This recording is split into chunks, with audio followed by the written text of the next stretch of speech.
Protests erupting at the Tennessee state capitol after the shooting at that Nashville school killed 3 children, 9 years old, and 3 adults.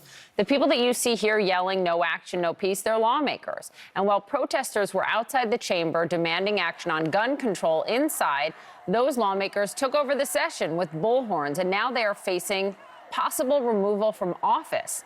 On Monday, there were more protests in the House chamber, this time over the possible removal of 3 Democratic lawmakers. That vote, by the way, to decide if they're going to lose their job, that vote happens tomorrow. One of those lawmakers is Representative Justin Jones. He posted this video to social media and says it shows Republican State Representative Justin Lafferty pushing him and grabbing his phone. Police are reportedly looking into that matter. I should note that Representative Lafferty has put out a statement saying, quote, "Jones came to my desk, and as I turned, he shoved his phone into my face and in a threatening manner. I reacted as anyone would. Attempts to characterize this as anything else are misleading and false." So with me now is Democratic State Representative Justin Jones, who represents Nashville. Representative Jones, thank you very much. I want to keep our eye focused on what's happening, right? We wanted to explain that confrontation to our viewers.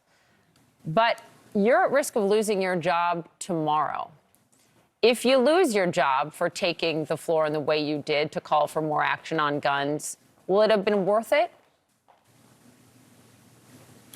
Well, thank you so much for having me on today. And I mean, it's morally insane that a week after a mass shooting took 6 precious lives in my community here in Nashville, my colleagues on the other side of the aisle, their first action is not to take actions to rein in this proliferation of weapons of war in our streets, but it's to expel their colleagues for standing with our constituents. And so this is not just about losing my job, it's about silencing the voices of over 70,000 people in my district. Altogether, the 3 of us represent over 200,000 people whose voices are being taken and silenced by a party that is acting like authoritarians. I mean, it's very concerning, and it represents a clear and present danger to democracy all across this nation that should trouble us all. So the response from the Republican speaker says that your actions actually took the focus off the victims of that shooting, those 6 victims, took the focus off their families. This is a pair of tweets from our, took the focus off the voices of other protesters. And I wonder how you respond to that.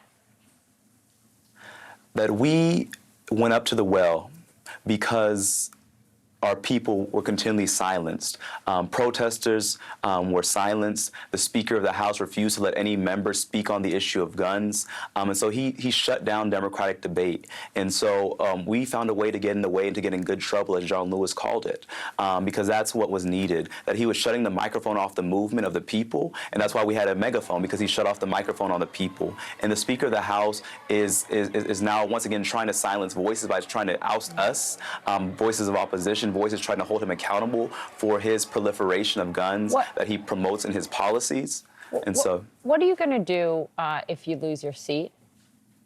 Meaning, you lose that megaphone, right? You lose your vote, the 3 of you. Well, this is not about us individually. This is about silencing a movement. And so I believe that this is unconstitutional, that our state constitution, Article 2, gives representatives the right to dissent from and protest against legislation and actions that are injurious to the people, Article 2, Section 27. And so, we believe that we were acting in the spirit of our state constitution, in the United States Constitution, to voice the concerns and grievances of our constituents. That's why thousands of people gathered with us on Thursday once again, and Monday. And they'll be back this Thursday when we're ousted, when they threaten to oust us, because the people are saying that this is an attack on democracy. This is an attack on the voice calling for action to rein in this proliferation of weapons of war on our streets. And so this should concern people all across the nation. If they can silence lawmakers, they can silence anybody, anyone else. That's interesting. That's going to be, it sounds like, your legal argument to fight this expulsion, Article 2, Section 27. I'll just say for our viewers and get your response finally, Article 2, Section 12 of the Tennessee Constitution says that very clearly that House members, representatives, can be punished for disorderly behavior. And that's what they say you were doing.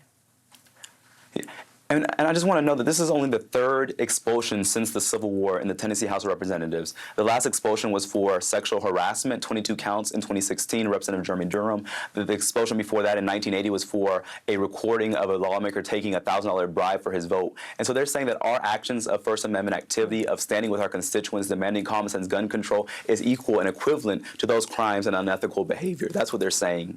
And it sets a very dangerous precedent that any voice of opposition or dissent can be ousted Look, from a democratically elected body. I'm sorry, I didn't mean to step on you there. A little bit of a delay. But look, you're the youngest Democratic lawmaker in the State House right now. I know you ran largely because of gun violence. We appreciate your time. And, of course, we'll be watching very closely tomorrow to see what happens in that expulsion vote. Tennessee Representative Jones, thank you. Thank you.